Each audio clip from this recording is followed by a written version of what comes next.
Shalom kepada jemaat GBP Taman Firdaus dimanapun engkau berada. Kepada teman-temanku yang ada di seluruh Indonesia dan juga di luar negeri.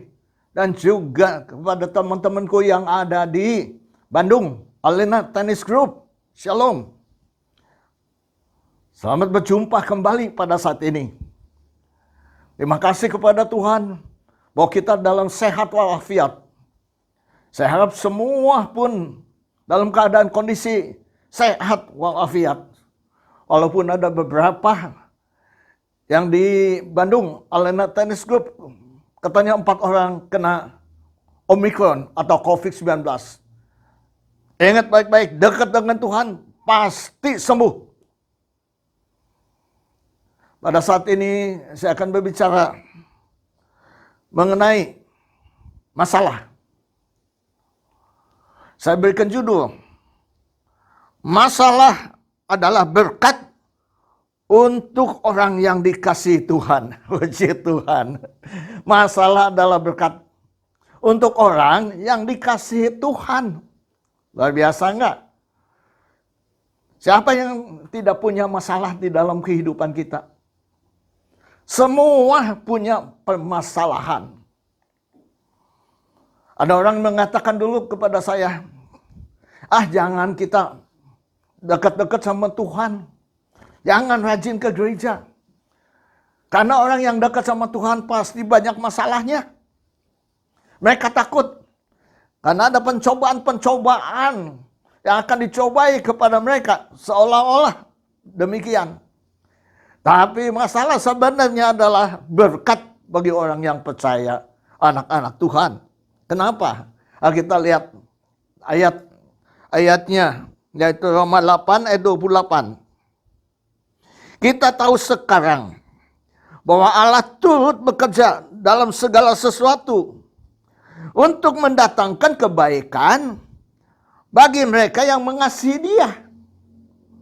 Yaitu bagi mereka yang terpanggil sesuai dengan rencana Tuhan. Bayangkan. Ini siapa yang menulis? Paulus yang menulis. Dia bilang, aku tahu. Saudara tahu apa itu? Siapa itu Paulus? Paulus itu adalah muridnya Gamaliel. Orang yang pintar, luar biasa. Yang sadis, yang menangkap orang-orang Kristen, dimasukin penjara, didera, dan Stefanus pun dibunuh. Bayangkan. Tetapi dia dipakai Tuhan, dipanggil Tuhan sebagai hambanya untuk melayani orang-orang yang bukan orang Yahudi. Luar biasa, luar biasa. Dia mengatakan, aku tahu. Apa kira-kiranya? Apa yang dia tahu? Menurut saya adalah 2 Korintus 11 ayat 23 dan selanjutnya mengatakan, aku berkata seperti orang gila. Aku lebih banyak berjerih payah, lebih sering di dalam penjara, didera di luar batas, kerap kali dalam bahaya maut. Selanjutnya dia katakan 5 kali disesah. Saudara disesah, 5 kali disesah. Disesah itu dipukul dengan rotan. Disesah. Dan orang Yahudi. Setiap kali 40 kurang 1 pukulan. Kok 40 kurang 1 pukulan itu apa sih sepertinya? Kalau kita baca di Ulangan 25 ayat 3 mengatakan 40 kali harus orang itu dipukul. Jangan lebih. Jadi nggak boleh lebih. 40 kali dipukul, jangan lebih. Supaya jangan saudaramu menjadi rendah di matamu. Apabila ia dipukul lebih banyak lagi. Maksudnya, kalau dipukul lebih dari 40, orang-orang yang akan memandang rendah dia. Tapi bahasa Inggrisnya feel. Feel itu keji. Jangan orang-orang dianggap mereka memukul itu keji, kejam, menghina, merendahkan. Jadi mereka kurangi 1 pukulan supaya tidak melebihi 40 pukulan. Paulus mengatakan, dia 5 kali didera, 1 kali dilempari batu, 3 kali mengalami karam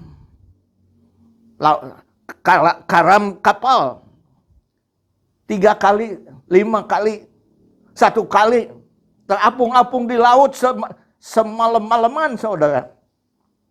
Apalagi yang dia dapatkan? Diancam banjir, bahaya penyamun, bahaya dari orang Yahudi, dan juga bahaya dari bukan orang Yahudi. Bahaya di kota, di padang gurun, di tengah laut, dan saudara palsu. Banyak berjeri lelah, bekerja berat, kerap tidak tidur, lapar dan dahaga, puasa, keinginan, kedinginan, dan tanpa pakaian. Itulah yang Paulus rasakan. Aku tahu, aku telah menderita, aku telah mengalami seluruh kesusahan, hukuman, semua aku menerima. Tapi aku tahu sekarang bahwa Tuhan turut campur tangan untuk mendatangkan kebaikan. Itu mendatangkan kebaikan. Segala hal itu apa sih kira-kiranya dalam segala hal di dalam kehidupan kita? Bisa dalam pekerjaan, bisa dalam usaha, bisa dalam rumah tangga, bisa di dalam kehidupan. Semua mempunyai masalah dalam kehidupan kita. Saudara bayangkan aja, di dalam pekerjaan saudara punya masalah enggak? Ada masalah, saudara. Bisa disenangi teman-teman yang bekerja sama-sama kita. Ada juga yang membenci kita. Ada juga yang iri kepada kita. Ada juga yang tidak suka sama sekali kepada kita. Bayangkan saja, saudara. Jadi kalau saudara tidak ada masalah dalam pekerjaan, itu luar biasa. Tapi tidak semua tidak ada masalah. Banyaknya ada masalah. Saya punya teman bekerja di satu perusahaan. Waktu dia masuk, ada masalah. Karena posisi dia berarti mengambil posisi orang lain. Orang lain yang posisinya digantikan oleh dia, benci sama dia. Dia dicuekin, dia tidak ditanya, tidak ditegur. Dia datang saja. Dia bekerja saja. Dia cek aja semua. Dari pabrik itu, dari A sampai Z, dia cek aja semuanya. Setelah 1 bulan, dia lapor kepada pimpinannya, kepada direksi, bahwa kelemahan-kelemahan perusahaan itu apa. Kebocoran-kebocorannya bagaimana untuk bisa mengatasinya. Saudara tahu, langsung diangkat jadi manajer. Tidak lama kemudian jadi direktur. Ada masalah dalam pekerjaan? Ada, saudara. Seorang yang jujur kerja di perusahaan pemerintah. Dia jujur, dia jadi kepala gudang. Dia jaga baik-baik gudangnya, masuk, keluar. Barang-barangnya semua teliti. Tapi teman-temannya semua orang yang korupsi, saudara. Dia benci, dia ingin menjatuhkan. Satu saat ada barang masuk, umpamanya 100 pieces. Udah masuk, waktu dia makan, dia ambil 2 piecesnya. Dihilangkan. Waktu dicek, kurang 2 pieces. Dianggap dia yang mencurinya. Sehingga dia dikeluarin. Orang jujur dikeluarin, saudara. Ada masalah? Orang baik pun ada masalah, saudara. Bukan orang yang jahat saja. Orang baik juga ada masalah. Tetapi kita anak-anak Tuhan, kita tetap berbuat baik walaupun dikeluarkan. Karena masalah itu akan mendatangkan berkat. Karena Tuhan tahu, manusia tidak tahu. Manusia bisa dibohongi, dilicikin, ditipu. Tetapi Tuhan tidak bisa ditipu, saudara. Seorang jujur, bekerja dengan baik. Anaknya mulai besar, kuliah selesai. Sampai selesai kuliah dia berbicara di dalam hatinya, aku tidak mau seperti bapak. Jujur. Kenapa? Karena hidupnya pas-pasan, saudara. Rumahnya juga masih ngontrak, saudara. Pada satu hari setelah selesai dia kuliah, dia cari kerjaan. Ke satu perusahaan, dia melamar pekerjaan. Waktu dilamar ditanya, siapa namamu? Anggap ajalah. Dia itu laki-laki namanya Johnny. Farmnya Sihombing. Nama saya Johnny Sihombing. Hah? Johnny Sihombing? Oh, yang dulu kerja di PT ini ya? Iya, betul. Itu ayah saya. Sudah, diterima saja tanpa dites. Kenapa? Jujur, saudara. Setelah dia bekerja di situ, tidak lama dia diangkat menjadi memegang keuangan. Jadi manajer. Dan dia mulai berubah pemikirannya. Dia katakan, aku mau seperti bapak. Kenapa, saudara? Karena jujur itu menghasilkan berkat. Padahal masalah. Nggak bisa beli rumah. Tapi dia jujur. Dia naik jabatan-jabatannya.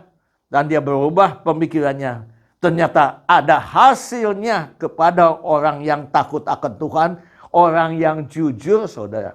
Dalam pekerjaan kita. Saudara, tidak lancar semuanya. Ada mandek-mandek. Tapi ingat baik-baik. Masalah yang kita terima dalam kehidupan kita. Tuhan beserta kita. Nggak usah khawatir. Walaupun engkau di PHK karena COVID-19. Nggak usah khawatir. Tuhan mempunyai rencana yang lebih baik bagi engkau. Terimalah dengan ucapan syukur, saudara. Itulah kuncinya dalam kehidupan kita. Masalah kita mengucapkan syukur. Tidak ada masalah mengucapkan syukur. Itulah ciri orang percaya kepada Tuhan. Bukan yang enak saja kita terima. Yang nggak enak kita nggak terima. Kita lihat dalam permasalahan itu di belakang balik tersebut apa sih pelajaran yang Tuhan berikan kepada kita. Dan engkau akan melihatnya. Dan di dalam pekerjaan, di dalam usaha. Tidak usaha semua lancar, saudara. Tidak semuanya lancar. Ada yang lancar. Ada yang tidak. Ada yang bangkrut, krut. Terutama COVID-19. Lihat sekeliling kita. Ruko-ruko. Ini mau dijual.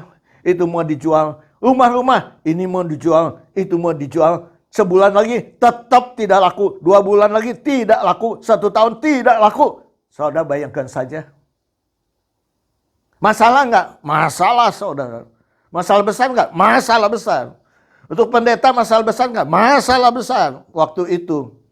Karena gerejanya tutup. Persembahannya kurang. Nyewa juga untuk kontrakan tempat ibadah. Tidak cukup, saudara. Masalah enggak? Masalah, saudara. Gereja saja masalah. Bisnis masalah. Bisnis masalah. Semua tutup. Hampir semua tutup. Hampir semua ruginya luar biasa. Kecuali ada beberapa saja anak Tuhan. Ada anak Tuhan. Waktu pandemik. Tuhan katakan, beli sepeda, jual sepeda. Dia ngikuti suara Tuhan, jual sepeda. Lakunya bukan main. Luar biasa. Orang lain susah, dia itu malahan mendapat uang. Luar biasa. Bisnis, saudara. Saya bisnis, saudara. Waktu itu saya bisnis. Bisnis dengan orang-orang yang seiman, saudara. Yang percaya kepada Tuhan. Tetapi apa hasilnya? Saudara, hasilnya tidak sesuai dengan apa yang diinginkan.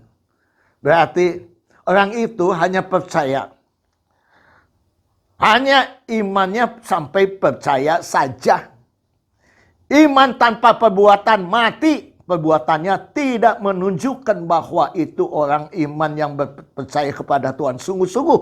Karena iman tanpa perbuatan mati, saudara. Semua ingat baik-baik. Anak-anak Tuhan dimanapun engkau berada. Kalau engkau mengakui anak Tuhan, engkau harus ada perbuatan. Harus memperlihatkan perbuatanmu.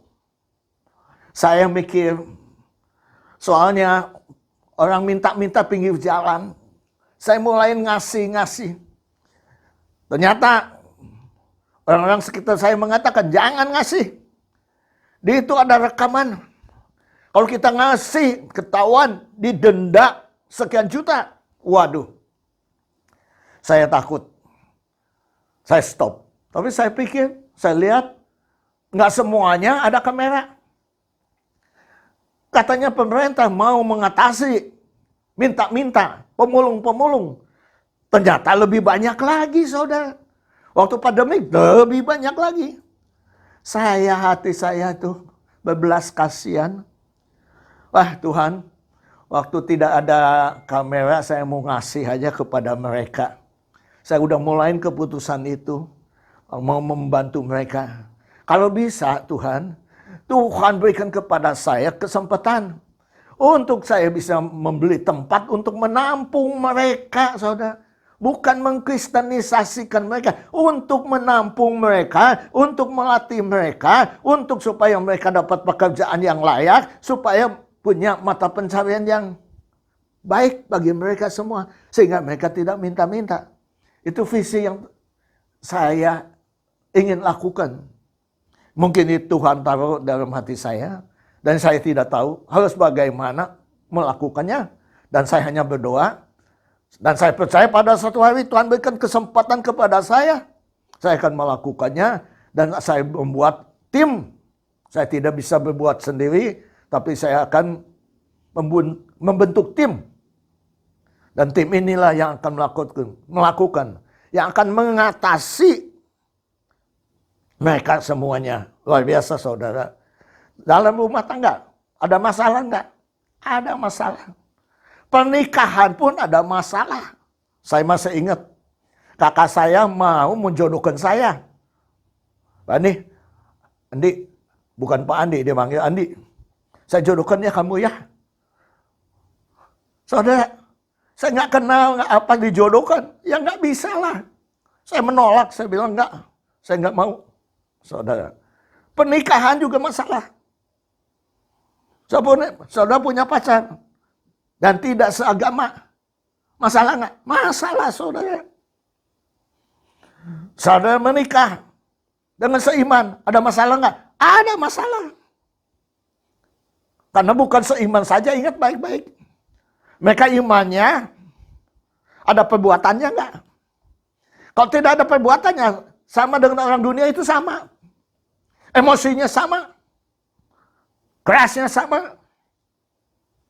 Maka itu perlu juga harus kita selidiki. Seiman boleh, takut akan Tuhan tidak.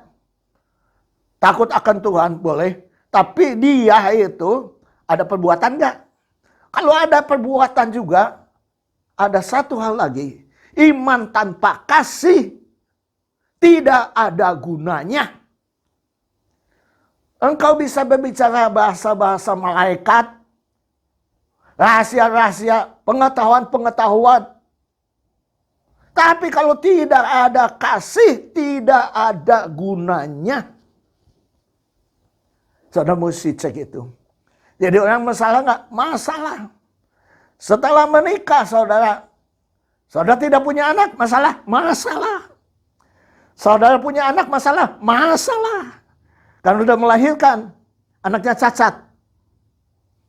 Ada yang tuli, ada yang buta. Ada juga yang tidak punya kaki.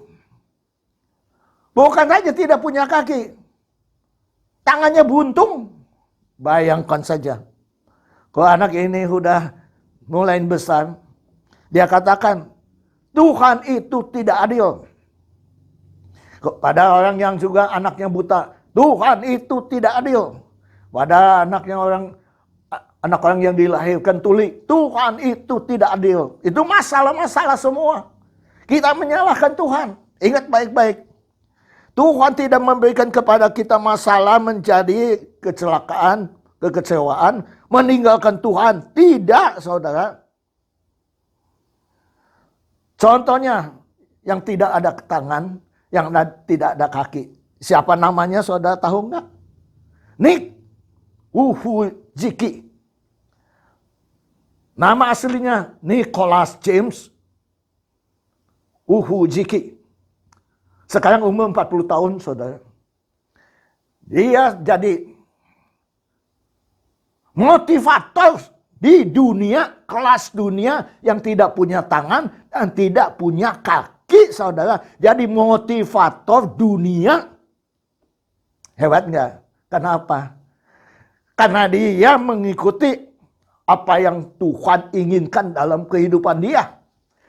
Sehingga dia pun tidak punya tangan, tidak punya kaki. Dia mengucapkan syukur kepada Tuhan bahwa dia hidup. Bayangkan aja. Dia baca firman terus, baca. Dan satu saat dia jadi motivator. Dia melanglang buana ke Amerika, ke Jerman, ke mana-mana tuh. Memberikan semangat. Memberikan kesaksian. Mendoa-doakan orang sakit. Luar biasa nggak? Luar biasa. Maka yang punya anak cacat, punya anak terbelakang, kasihilah. Kasihilah. Kasihilah. Dan percayalah. Tuhan punya rencana di balik masalah permasalahan di dalam kehidupan kita. Ingat baik-baik, saudara. Kalau kita baca di ayat firman Tuhan, di Ibrani 6, Ibrani 12 ayat 6 mengatakan demikian. Tuhan menghajar orang-orang yang dikasihinya. Tuhan mensesah orang-orang yang diakuinya. Saudara ingin ya diakui oleh Tuhan? Ingin menjadi anak-anak Tuhan? Tuhan mau, saudara mau diajar? Saudara mau disesah? Saudara, anak-anak di RRC, mereka punya masalah waktu mereka sekolah. Mereka dari pagi sampai sore. Mungkin jam 8 sampai jam 5 sore. Sekolah-sekolah di dunia umur 5-6 tahun baru terima. RRC 4 tahun sudah diterima masuk sekolah. Orang-orang Eropa menyekolahkan anak-anaknya. Mereka melihat anak-anaknya betul-betul tersiksa sepertinya itu. Capeknya bukan main, letihnya bukan main. Tapi mereka bergembira. Dalam permasalahan-masalahan itu, hasilnya anaknya dididik menjadi manusia. Anak yang pintar dan mempunyai masa depan yang cemerlang, saudara. Bagaimana dengan saudara sekalian? Masalah itu mendapatkan berkat. Kalau apa? Kalau kita di dalam Tuhan. Dan kita terpilih sebagai anaknya. Dan Tuhan mempunyai rencana kepada kita semuanya. Masalah-masalah di Alkitab, saudara. Kalau saya memberikan contoh. Di Kejadian 43 dan selanjutnya saudara bisa membacanya. Waktu itu adalah kelaparan yang luar biasa. Akhirnya apa yang dikerjakan? Mereka mendengar bahwa ada makanan, jual makanan di Mesir. Mereka kirim anak-anaknya untuk membeli makanan. Hanya satu yang tinggal di rumah. Siapa namanya? Benyamin.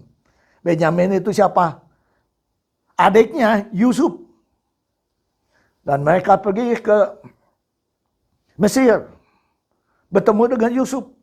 Yusuf mengenali mereka. Yusuf mengerti pembicaraan mereka. Tapi mereka mungkin tidak tahu, pakai terjemahan kepada Yusuf. Penterjemah, ada penterjemahnya. Walaupun mereka bisik-bisik ngomong, Yusuf tahu. Datang-datang Yusuf katakan, kamu semua pengintai. Masuk penjara. 3 hari dikurung. Bayangkan aja. Kamu katakan bahwa kamu bukan orang jahat. Keluargamu 12 orang. 1 masih ada dengan bapaknya. Dan bapaknya masih hidup. Tetapi dia katakan, kalau Benyamin tidak dibawa, kamu tidak boleh pulang. Mereka masuk penjara 3 hari. Tapi Yusuf mikir barangkali, untuk kepentingan dia, untuk ketemu dengan Benyamin. Tapi orang tuanya kan butuh makan. Sehingga dia putuskan berubah 3 hari kemudian. Dia katakan, boleh kamu pulang dan bawa makanan gandum secukupnya. Untuk orang tuamu, untuk adikmu, tapi ingat baik-baik. Kamu pulang, kalau makanan udah habis, kembali lagi, kamu harus bawa Benyamin. Kalau tidak, jangan kamu ketemu muka dengan saya lagi. Dan saat ini, saya mensandera satu orang, namanya Simeon. Mereka pulang, mereka ceritakan kepada orang tuanya mengenai masalah tersebut. Tapi makanan itu cukup untuk berapa lama, saudara? Mungkin 1,5 tahun sudah selesai, habis. Anak-anaknya mengatakan, gandum semua makanan hampir habis. Bagaimana kalau kita tidak beli lagi? Kita akan kelaparan. Ayahnya bilang, pergilah. Tetapi mereka tidak mau pergi. Mereka katakan, aku tidak mau pergi kalau tidak membawa Benyamin dengan kita. Karena itulah pesan dari wakil raja di sana. Kalau tidak akan ketemu. Tidak bisa ketemu mereka lagi. Akhirnya bapaknya mengatakan, kenapa sih kamu mau menceritakan semuanya dengan jujur kepada dia? Jujur. Sepertinya ada masalah kan? Jujur dengan mereka. Tapi karena begini, daripada kita kelaparan semua, bawalah adikmu. Akhirnya mereka pergi. Setelah mereka pergi ketemu Yusuf, Yusuf lihat adiknya saja sedih. Ingin memeluknya, tapi dia belum memperkenalkan diri. Akhirnya mereka kasih gandum secukupnya. Dan uang yang dibelikan dikembalikan lagi. Dan ingat, Yusuf menaruh piala peraknya di kantong di mana ada yang di kantong Benyamin ditaruh piala. Berarti masalah kan? Masalah bagi Benyamin. Waktu di tengah jalan disusul oleh tentara dari Yusuf. Diperiksa semuanya. Katanya pialanya hilang. Periksa semuanya. Di mana pialanya ada, dia harus disandera. Tidak boleh pulang. Ternyata ada di Benyamin. Sepertinya apa? Masalah Benyamin, masalah besar, saudara. Akhirnya semua kembali lagi ke kerajaan. Di sana dikatakan Benyamin karena mencuri piala dan tidak boleh pulang. Dan yang lain boleh pulang. Anak-anaknya mengatakan, Yakobus mengatakan, katanya bahwa aku telah janji bahwa kalau Benyamin tidak pulang, aku sebagai sandera saja menggantikannya. Kalau tidak, orang tua yang sudah tua, dia akan meninggal karena anaknya. Karena yang pertama sudah hilang dimakan binatang buas. Yang kedua, kalau lagi tidak ketemu lagi, dia pasti meninggal dunia. Di situ tersentuhlah Yusuf. Yusuf masuk ke dalam, dia nangis dan kembali lagi. Mereka dijamu makan Benyamin, diberikan makanan 5 kali lipat daripada orang lain. Yaitu kakak-kakaknya. 5 kali lipat banyaknya. Setelah itu Yusuf mengaku bahwa akulah Yusuf. Bayangkan saudara. Benyamin seharusnya kena masalah. Tetapi Benyamin mendapat berkat malahan. Karena masalah di hadapan Tuhan menjadi berkat, saudara. Luar biasa. Contoh satu lagi adalah Abraham waktu mau keluar dari Mesir. Dia katakan kepada Sarah, kamu cantik. Pasti orang-orang yang melihat kamu, pasti kalau aku ini suaminya, pasti aku dibunuh. Dan kamu diambil oleh mereka. Maka kamu katakan, aku saudaramu. Setelah itu masuk ke kota. Wah, semua masa terpesona karena kecantikannya. Dan mendengar bahwa itu saudaranya. Abraham itu ada saudaranya. Sehingga rajanya Firaun memanggil Abraham dan tinggal di istana. Dan diambillah Sarah, istrinya Abraham, sebagai istri saudara. Tapi malamnya saudara, apa yang Tuhan lakukan? Tuhan berikan mimpi bahwa itu adalah istri orang lain, istri seorang nabi. Kaget. Kalau engkau tidak kembalikan, aku akan memberikan tulah kepadamu. Akhirnya Abraham dipanggil. Dan Abraham menjelaskan, karena dia takut dibunuh oleh orang-orang, maka dia mengakui saudaranya. Dan sebetulnya juga memang dia saudara, cuma tidak seibu. Itu aja penjelasannya. Akhirnya Abraham diberikan ternak-ternak banyak. Dan dia pergi. Dapat berkat. Masalah dapat berkat. Yang salah siapa? Abraham dong yang salah. Tapi Tuhan proteksi nggak? Proteksi kepada yang Tuhan kasihi. Ingat baik. Yang Tuhan kasihi, dia proteksi. Maka ingat baik-baik saudara. Masalah-masalah di dalam diri kita untuk apa? Karena Tuhan mengasihi kita. Jadi masalah itu datang. Masalah itu berkat. Ganjaran itu berkat bagi kita. Karena untuk memperbaiki kita. Dan kita supaya diakui oleh Tuhan. Tuhan mengasihi kita. Keduanya. Masalah adalah bahwa Tuhan ingin melihat anak-anaknya. Ada perbuatannya tidak?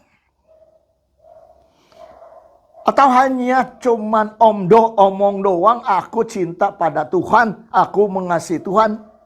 Sehingga ada lagu, Yesus, ku cinta kau, ku tinggikan, ku agungkan, aku kan memujimu baik di dalam suka dan duka.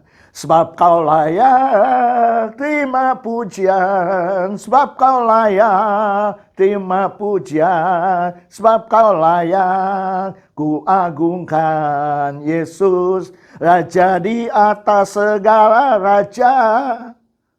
Ku cinta kau. Apakah perbuatan kita sesuai dengan nyanyian kita atau tidak? Nah itu. Yang ketiga adalah supaya apa saudara? Supaya sempurna saudara. Yakobus 1 ayat 2 dan 3. Berbahagialah apabila jatuh dalam berbagai-bagai pencobaan. Sebab ujian terhadap imanmu menghasilkan ketekunan.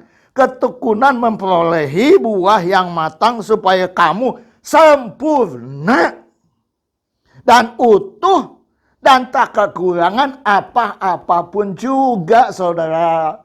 Supaya saudara sempurna karena Allah sendiri sempurna adanya. Matius 5 ayat 48 saudara. Puji Tuhan. Masalah bukan momok bagi kita. Masalah bukan menjadi kendala bagi kita. Masalah bukan menjadi rongrongan bagi kita. Masalah bukan menghalang-halangi usaha kita, pekerjaan kita, kehidupan kita. Tapi masalah itu memberkati kita karena kita di dalam Tuhan. Ingat baik-baik, di dalam Tuhan. Kecuali kalau saudara-saudari bukan di dalam Tuhan, tidak akan menjadi kebaikan. Menjadi kecelakaan. Menjadi kebinasaan. Puji Tuhan. Mulai saat ini saudara, hadapi masalah bersama dengan Tuhan. Saudara akan mendapatkan kebaikan. Engkau dikasihi Tuhan. Engkau dipedulikan Tuhan. Engkau disempurnakan Tuhan. Luar biasa saudara. Kita sempurna. Seperti Tuhan sendiri sempurna adanya. Terima kasih. Tuhan memberkati. Kita akan berdoa. Siapa yang ingin didoakan, boleh taruh kedua tangan di dadamu. Bapa Surgawi, Bapa yang kami kenal di dalam nama Tuhan Yesus, terima kasih Bapa, kalau Engkau telah membicarakan masalah. Masalah adalah berkat bagi orang-orang yang dikasihi Engkau. Kami adalah anak-anak-Mu. Kami adalah yang dikasihi Engkau Tuhan. Kami percaya masalah tantangan pergumulan Tuhan itu adalah berkat bagi kami semuanya. Dalam nama Tuhan Yesus. Kami bergumul untuk keluarga kami yang sakit. Dalam nama Tuhan Yesus. Engkau adalah dokter di atas segala dokter. Tabib di atas segala tabib. Yang menyembuhkan segala penyakit apapun juga. Bilu-bilu-Mu menyembuhkannya. Dalam nama Tuhan Yesus. Jika engkau mempunyai tantangan pergumulan, kesulitan dalam kehidupanmu. Tuhan hidup. 2-3 orang berkumpul, Tuhan hadir. Tuhan hadir pada saat ini. Engkau boleh berbicara kepada Tuhan. Tuhan tuh campur tangan untuk mendatangkan kebaikan, kemenangan bagi engkau dalam nama Tuhan Yesus Kristus. Kalau masalah keuangan, ekonomi, saudara bicara dengan Tuhan. Tuhan katakan kepada Tuhan, kami anak-anak-Mu, burung-burung di udara saja Tuhan pelihara. Apalagi kami anak-anak-Mu. Dalam nama Tuhan Yesus Kristus. Dan percaya, dengan iman dan percaya, Tuhan memberikan kepadamu. Terima kasih Bapa. Kami serahkan semuanya hanya di tangan kuasa pimpinan-Mu. Hanya di dalam satu nama-nama di atas segala nama. Penguasa langit dan bumi dengan seisinya. Namanya Tuhan Yesus Kristus. Kami telah berdoa dan ucapkan syukur. Haleluya. Yang percaya katakan amin. Sesuai dengan kebiasaan kita 1 bulan 1 kali untuk perjamuan kudus pada minggu pertama. Dan saat ini kita akan perjamuan kudus. Ambillah roti. Angkatlah tinggi-tinggi. Bapa Surgawi, Bapa yang kami kenal di dalam nama Tuhan Yesus. Pada saat ini kami akan masuk di dalam persekutuan yang indah dengan Engkau melalui perjamuan kudus. Kami percaya Tuhan. Tuhan menyaksikannya. Kami percaya Tuhan, firman-Mu ya dan amin berlaku bagi kami semua yang percaya kepada Engkau Tuhan. Ampuni Tuhan atas segala kesalahan-kesalahan kami, dosa-dosa kami. Ingatkan segala sesuatu yang kami lakukan yang tidak berkenan kepada Engkau. Sehingga kami layak untuk berdoa kepada Engkau, meminta kepada Engkau. Dalam nama Tuhan Yesus Kristus. Sesuai dengan firman Tuhan. Sebab apa yang telah kuteruskan kepadamu, telah aku terima dari Tuhan, yaitu bahwa Tuhan Yesus pada malam, waktu ia disahkan mengambil roti, dan sudah itu ia mengucapkan syukur atasnya, ia memecah-mecahkannya dan berkata, inilah tubuhku, yang disahkan bagi kamu semuanya. Perbuatan ini menjadi peringatan akan aku, dalam nama Tuhan Yesus Kristus. Mari kita bersama-sama memakannya.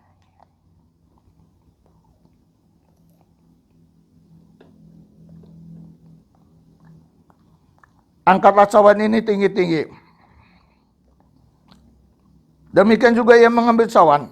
Sesudah makan lalu berkata, cawan ini adalah perjanjian baru yang dimeteraikan oleh darahku sendiri. Perbuatanlah ini setiap kali melakukannya menjadi peringatan akan aku. Dalam nama Tuhan Yesus. Mari kita bersama-sama meminumnya. Ucapkanlah terima kasih dengan bahasa kita masing-masing. Terima kasih Tuhan untuk kebaikan-Mu. Terima kasih Tuhan untuk penebusan-Mu. Terima kasih Tuhan kalau kami dibenarkan. Kami diselamatkan. Kami diampuni dosa-dosa kami. Kami layak menjadi anak-anak-Mu. Terima kasih Tuhan. Siapa kami ini? Menjadi anak-anak-Mu. Siapa kami ini? Engkau mempedulikan kami. Siapa kami ini? Engkau memperhatikan kami. Terima kasih Bapak, kami serahkan kehidupan kami hanya di dalam pimpinan-Mu. Berikan kepekaan kepada kami sehingga apa yang kami lakukan berkenan kepada Engkau. Dalam nama Tuhan Yesus Kristus. Terima kasih Bapa. Kami serahkan semuanya hanya di tangan kuasa pimpinan-Mu. Hanya dalam nama Tuhan Yesus kami telah berdoa dan mengucapkan syukur. Haleluya. Yang percaya katakan amin. Kita akan menutup pertemuan kita sekarang ini. Angkatlah kedua belah tanganmu. Terima kasih Tuhan atas firman-Mu. Firman-Mu kami meteraikan dalam sanubari kami. Firman-Mu berakar bertumbuh dan berbuah dalam kehidupan kami. Dan kami percaya Tuhan. Tuhan mengasihi kami. Tuhan melindungi kami. Tuhan memelihara, melindungi, menyertai kami. Terima kasih Bapa untuk segala hal yang Kau berikan kebaikan kepada kami. Terima kasih Tuhan untuk masalah menjadi berkat bagi kami karena kami bersama-sama dengan Kau. Terima kasih Bapa. Dan terimalah berkat anugerah dari Allah Bapa. Damai sejahtera dari Yesus Kristus, persekutuan persatuan penghiburan dari Roh Kudus yang menghibur dan mempersatukan umat-Mu sekarang dan sampai selama-lamanya. Hanya di dalam satu nama. Nama di atas segala nama. Penguasa langit dan bumi dengan seisinya. Namanya Tuhan Yesus Kristus. Kami telah berdoa dan mengucapkan syukur. Haleluya. Yang percaya katakan amin. Tuhan memberkati.